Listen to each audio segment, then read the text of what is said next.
decisions made under that architecture. Incidentally, it does not include the NEC, because under the Constitution of ODM and by Article 74, subarticle 2, once a resolution is made to remove a person from office, removal is effective upon the making of the resolution and not subject to any appellate process. And finally, on the question of whether this court has jurisdiction,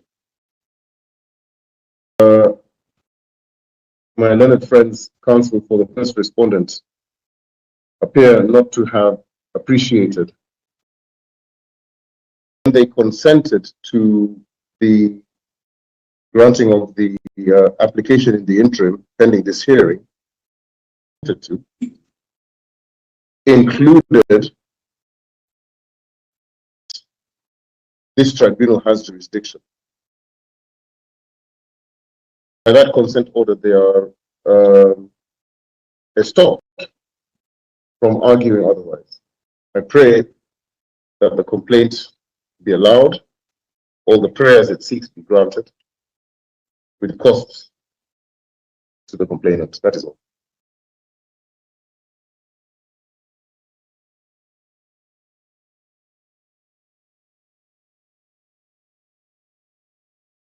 Thank you, Dr. Any member of the bench who has a question? Abu Musau, Abu Chepkoni, Abu Muzna, Abu Abdurrahman. Any questions for counsel? No question from my side, Chair. Question from my side either, Chair. Resolution was passed. So we have an instance where chair and members, the complainant does not attempt IDRM at all and admits to it in his pleadings. We have a situation where Article 88 of the ODM Constitution provides clearly for IDRM and also an alternative process of arbitration. We have an assertion made in the replying affidavit that the complainant was to be afforded an opportunity to defend himself. He, however, rushed to this particular tribunal. So in sum, as I close on my arguments, we argue that no final decision had crystallized. If the decision was final, it would have been ratified. It has not been ratified. The internal appellate architecture of the ODM party has not been fully exercised. And for those reasons, we submit that this complaint is premature and is for dismissal. We'll invite the tribunal at its own time to look at the submissions we filed, which are fairly extensive, and the case law that we submitted on the 3 issues that we presented to court for adjudication. So I'll stop there and hand over to my colleague, Mr. Mondi. Okay, thank you, Mr. Makor.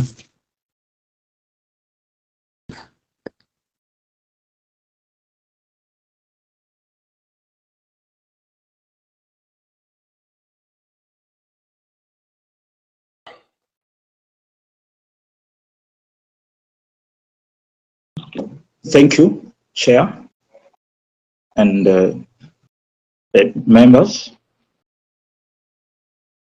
Chair, in respect to the question as to whether the complainant's constitutional and statutory rights have been infringed and whether Section 74 of the Constitution has been violated, I want to give brief submissions.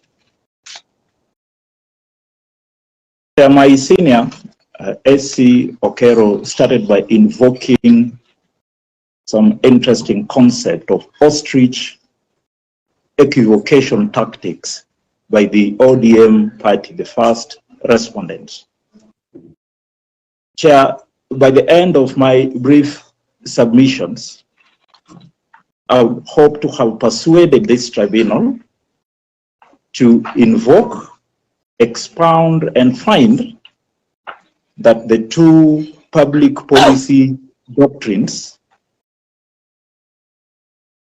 that is of ex tupi causa and ex dolo malo no oritur action, basically meaning that no action can arise from a dishonorable cause, and that a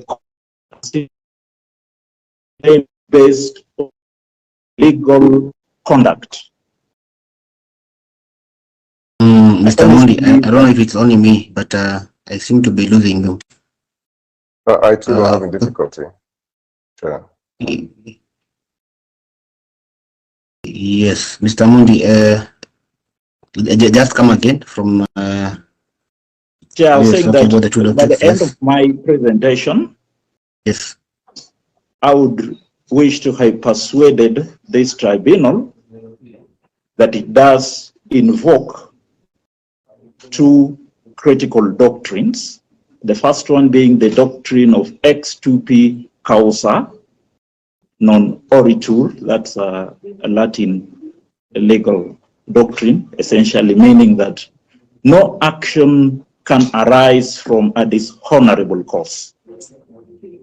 And the second doctrine of ex dolo malo no oritur, that a court cannot assist one whose claim is based on his own illegal conduct.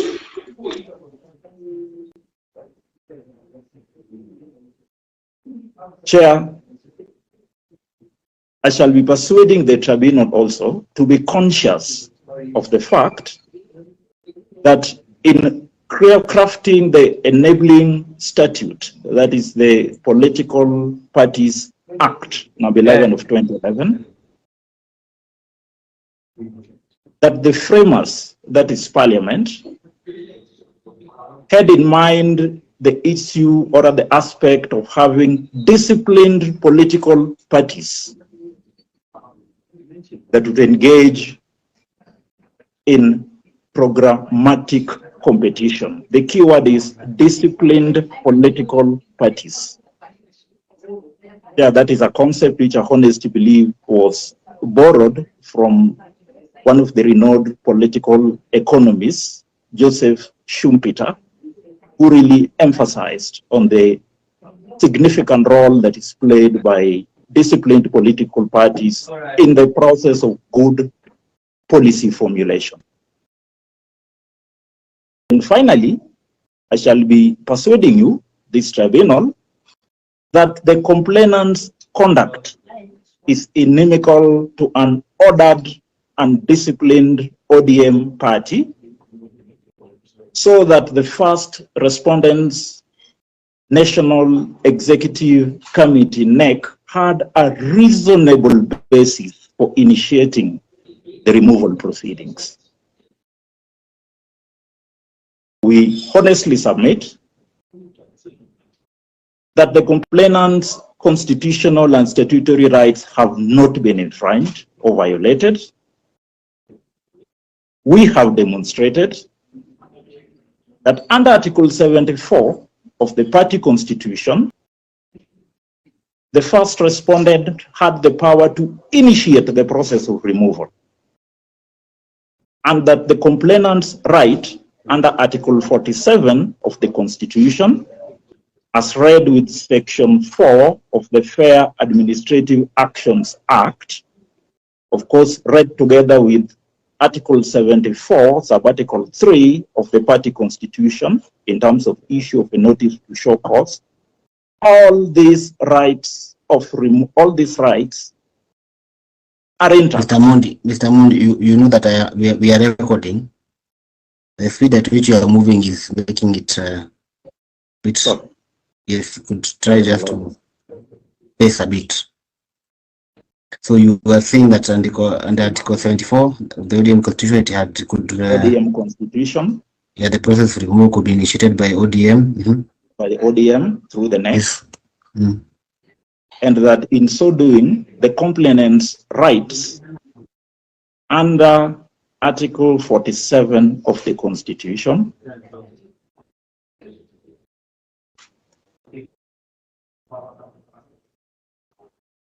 under Section 4 of the Fair Administrative Actions Act,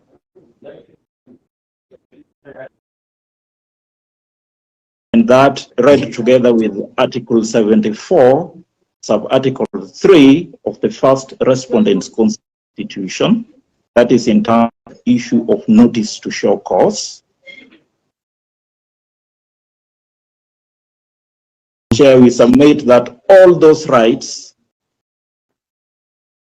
are intact. The problem is, and that is our submission, that the complainant jumped the gun and halted an ongoing process anchored in Article 74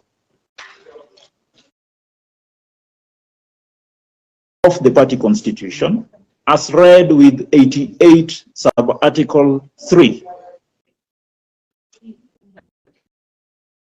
which we submit lay down a well-layered IDRM process, commencing from the NEC, the NEC, with the option of a review or a ratification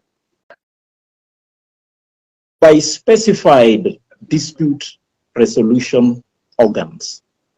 Those organs are specified that can review or ratify the decision of the NEC. That is the NGC and the NDC.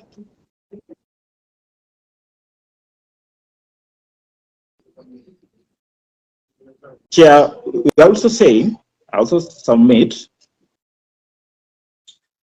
that there is the public interest element in disallowing the order sought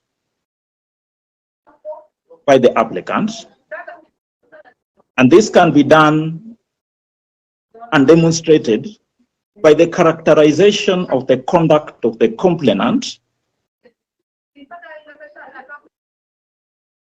placed in the context of the organizational structure of the first respondent, which is by far one of the largest political parties in the country, funded by the Exchequer. Just a minute, Mr. Mundi. Sorry to interrupt. Registry, please help with muting those who are not talking. There is Martin who's making a lot of background noise. And mute if you are not addressing the court. Martin, mute yourself, or else we'll kick you out of the platform. Proceed, Mr. Mundi. Lord, it's funded by the public exchequer.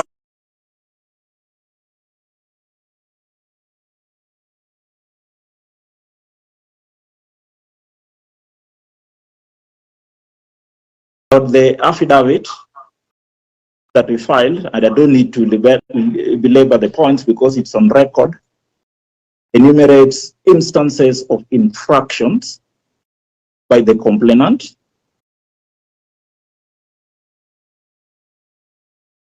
if you look at those infractions in totality, I could just mention a few.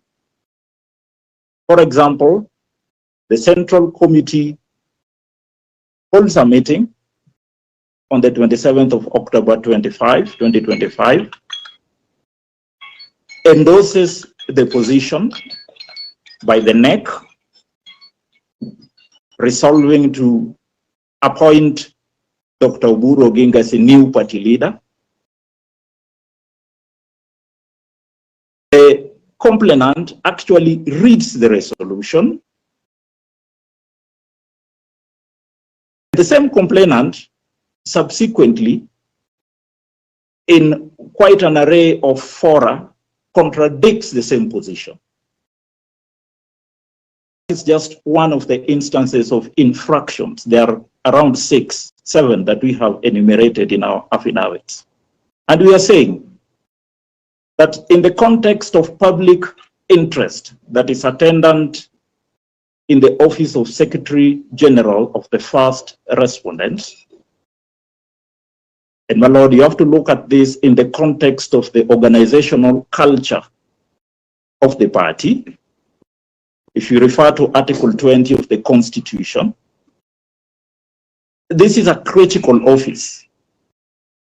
This person is the party spokesman, responsible for the management of the National Secretariat, and is a custodian of the party documents.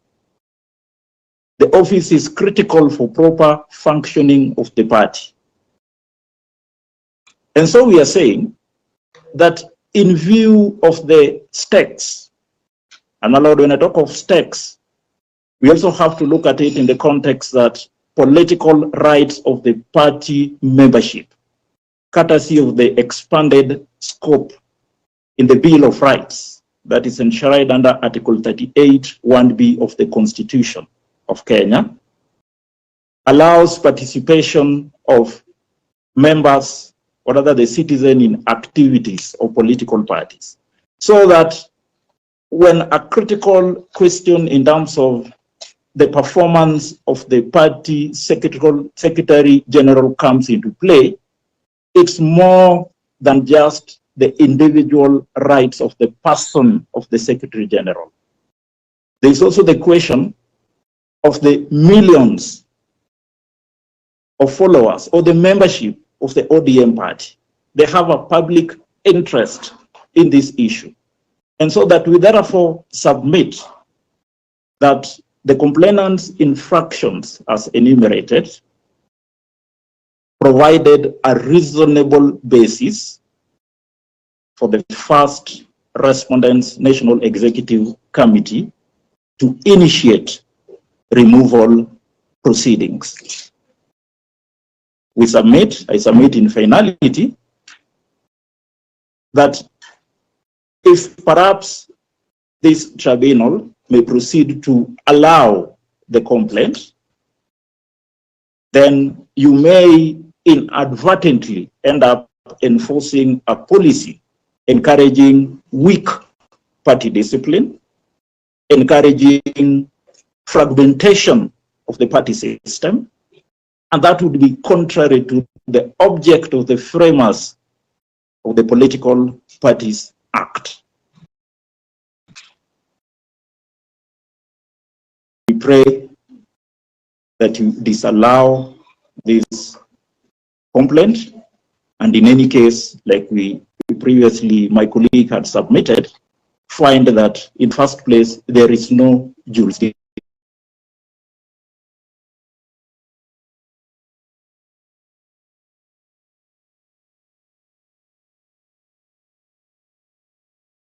Thank you, Mr. Mondi. Mr. John.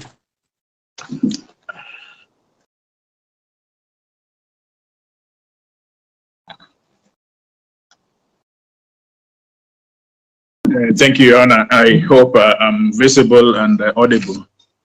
Yes. I have quite a number of things to mention in the few minutes that I have. And my learned friends with what they have submitted, but I want to recap in a way to emphasize some of the issues that they brought out.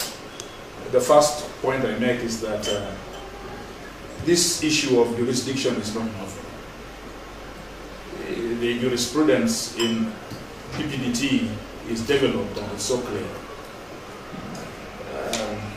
Just in November last year, in a matter in which you were in the panel, Mr. Chairman, you said the following words with some expiration. Additionally, the tribunal has in a long line of authorities considered the various situations on what amounts to an attempt of IDRM. It is imperative that parties and counsel appearing before the tribunal familiarize themselves with the jurisprudence emanating from the tribunal and superior courts of IDRM. You were exasperated because time and again parties have, canvassed this issue before you. And the SG himself, as a practitioner, because in nearly all these cases, he has been the one instructing counsels. So he ought to have known, and should have known, that this issue is key to be able to discuss this issue. Now, in the Madari, this decision is, I would call it, Mewa constituency decision. It is dated. Yeah, you have it on the list, and it is Harrison and others versus Utieno, Nicholas, and Soron. And I want to call it Ndewa decision, Ndewa constituency. Then the next, just the other day, two months ago, you had pronounced yourself on this matter, again in the Madari constituency decision, just 2 months ago in January, in paragraph 51 to 55 in the Madari decision. And then even in 2025, in EO 05 of 2025, again springing from Madari, you pronounce yourself. Interestingly, Your Honor, the chairperson has been in all these decisions, and so we are confident on our side that, and satisfied that the tribunal will find that there is no jurisdiction if the complainant has not shown an attempt. But allow me to look at section 40 subsection 2. You know, it is couched in negative but mandatory terms. Have anybody thought about it, that what is the import on how the legislature intended it?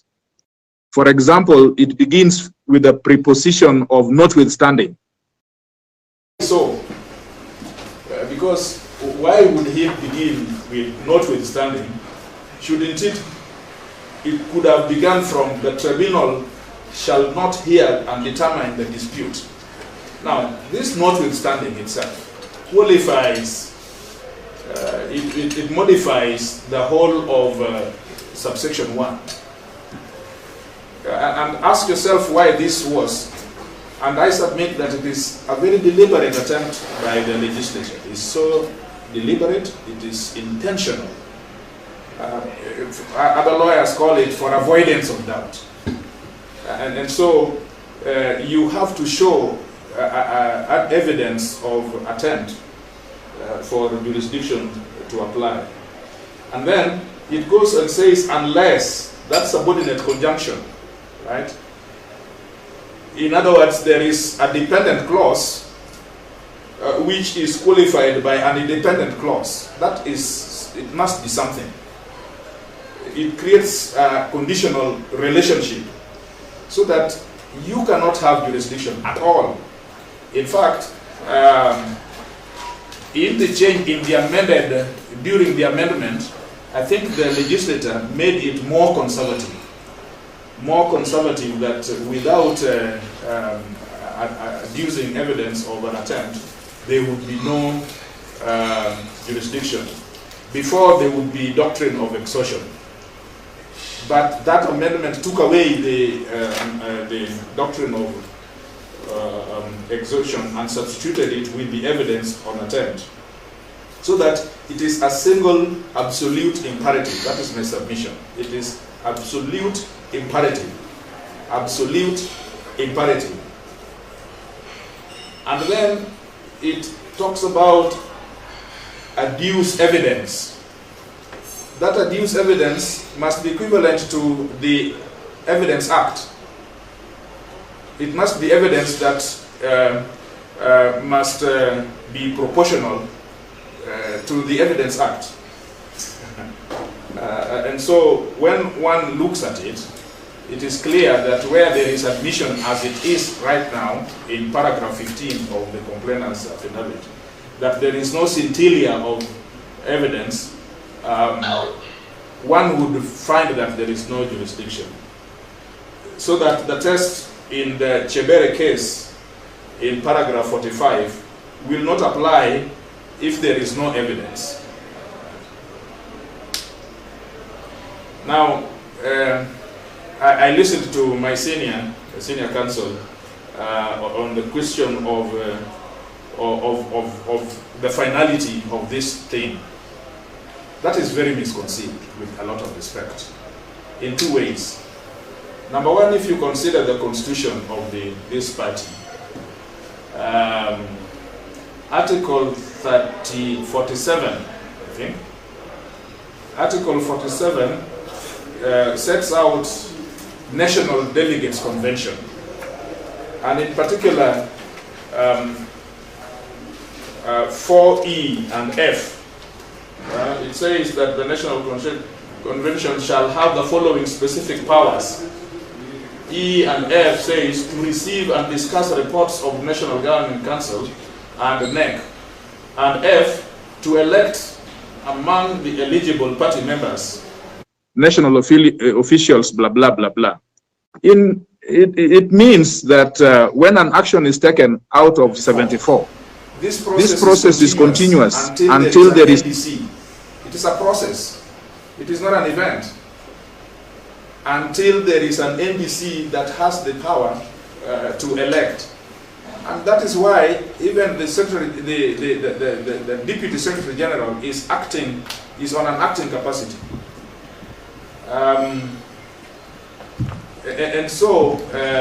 That therefore allows, it would have allowed the complainant to have the party for IDM, because there is space, there is time.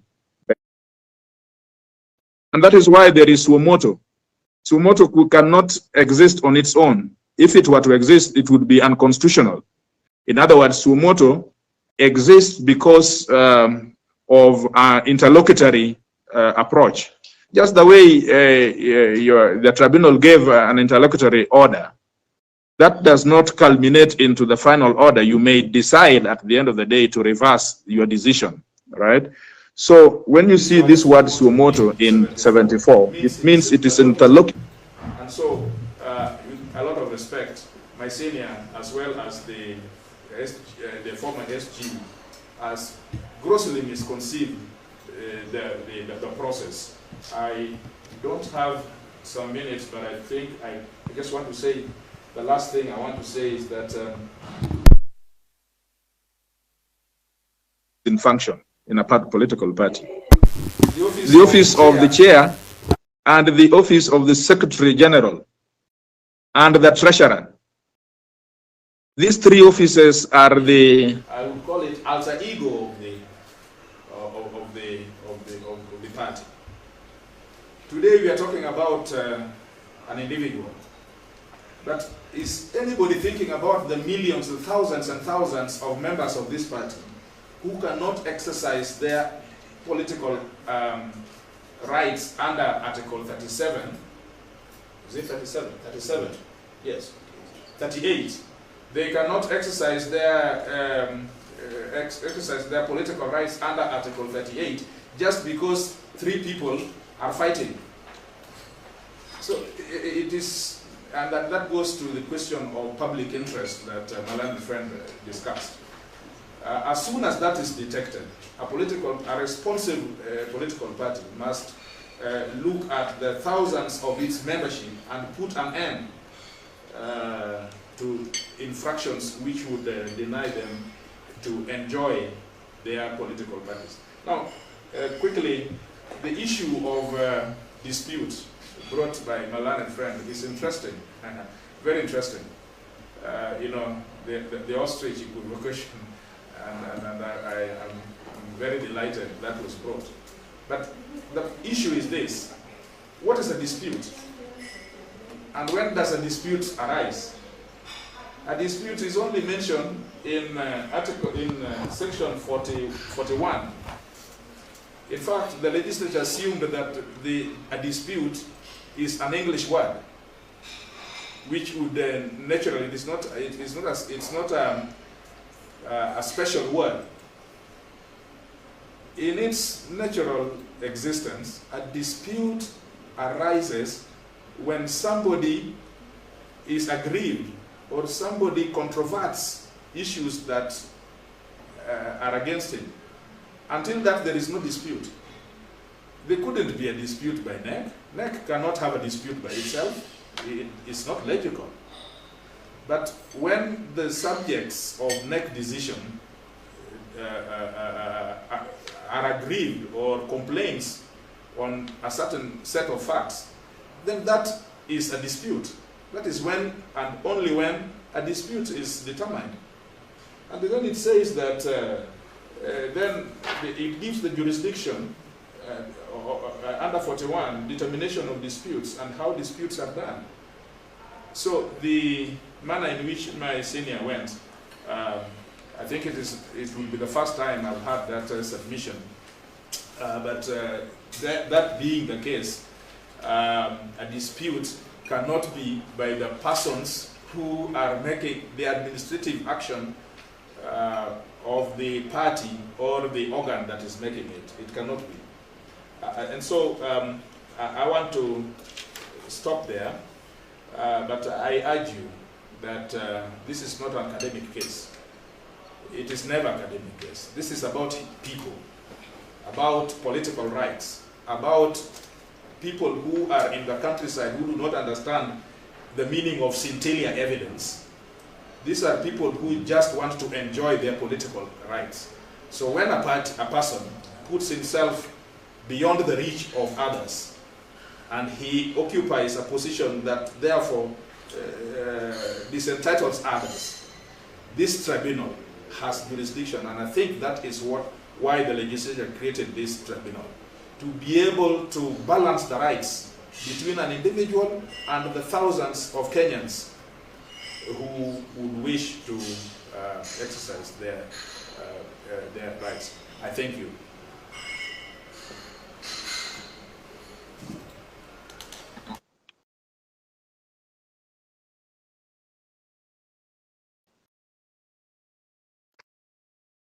Okay, thank you, Mr. Pajong. Senior Counsel Okero on Rejoinder? Yes. Oh, sorry, Mr. Okero. Mr. Wakoko, sorry. I almost forgot Mr. Wakoko. Thank you, Mr. Honorable Wakoko. Chairperson and members. Thank you so much. Yes. Honorable members of the tribunal, we responded to the application and the appeal by filing our response in the style of a replying affidavit. It is sworn on 18 February 2026. Chairperson, it is our position that we have been invited to court prematurely in the sense that under Section 40 of the Political Parties Act, the Register of Political Parties has not made any decision that could make a party member or a political party for that matter drag the registrar to court. So, Honorable Chairperson, as the tribunal retires, I invite the tribunal to look at Section 40, and further, I invite the tribunal to look at Section 20 of the Political Parties Act in terms of the change of party particulars, which it is our contention that we are not in receipt of that particular change, and as such, no decision has been made. I rest at that, Honorable Chairperson. Okay, thank you, Mr. Wakoko. I apologize. I almost forgot you because you said you have no dog in this fight. That's why I was almost forgetting you. We now can go to the rejoinder by Senior Counsel. Thank you. Thank you very much.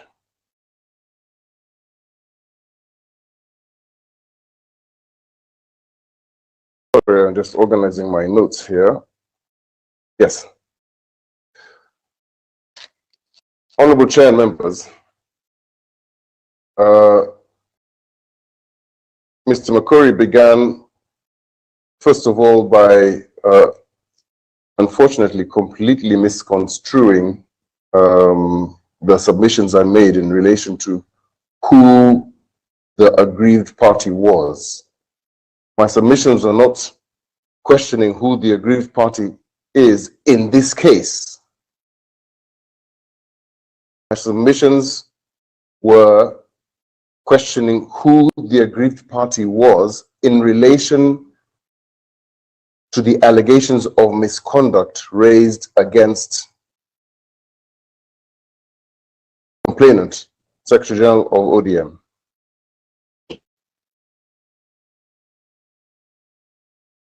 In fact, this actually ties in with the closing remarks made by my learned friend, Honorable Kajwang.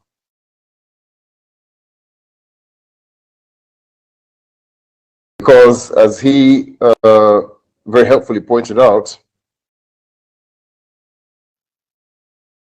that it would be a fallacy, that it would be incorrect to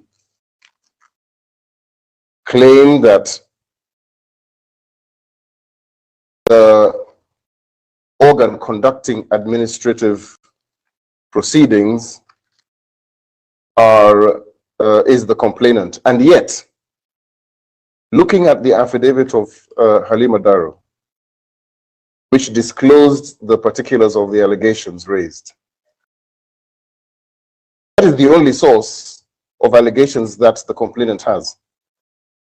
And it is being raised by an official of the party on behalf of the party. It doesn't name whom the allegations have been made by. And so therefore, the irresistible conclusion is that it could only have been members of the NEC who were aggrieved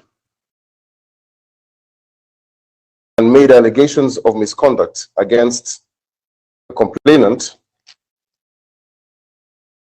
not disclose them until 10 days after the resolution to remove him had been passed.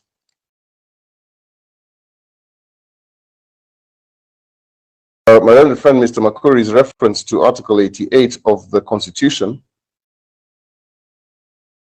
does not assist the first respondent in any respect, Your Honor, for the simple reason that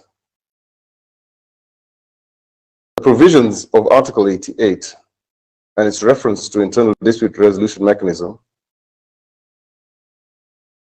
cannot operate to cure ultra-virus actions, any party official or any party organ.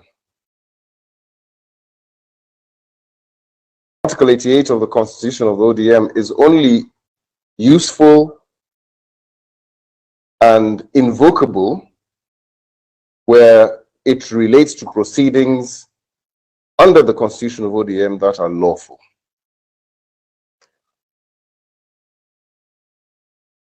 Mr. Makori has submitted that the resolution of the 11th of February 2020,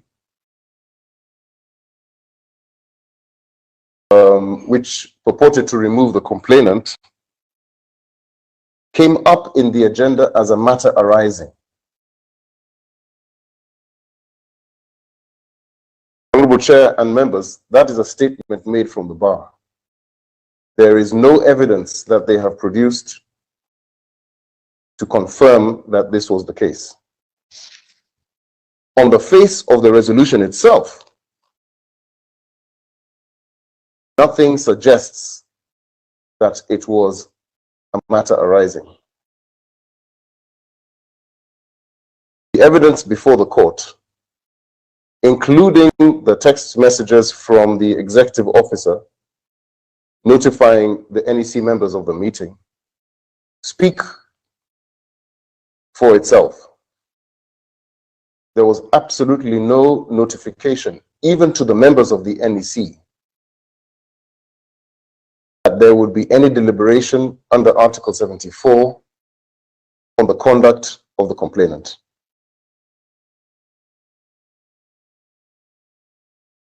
Mr. Makori has stated that Article 74, Subarticle 3 of the ODM Constitution provides the complainant with a right to be heard.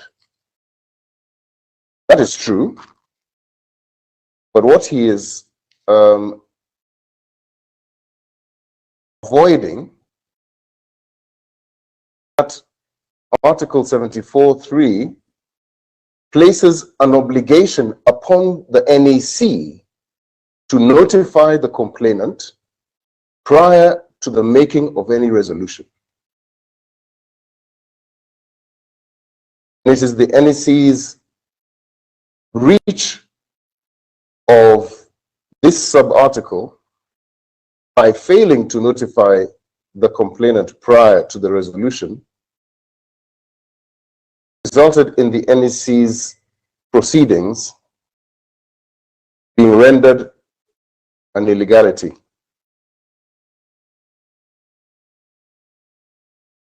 Council has also referred to the internal appellate architecture, which he claims has not been invoked. And here again, I must repeat that the only foundation of this submission, the doctrine of ostrich equivocation. No reference whatsoever has been made to any provisions of the ODM constitution relating to this internal appellate architecture.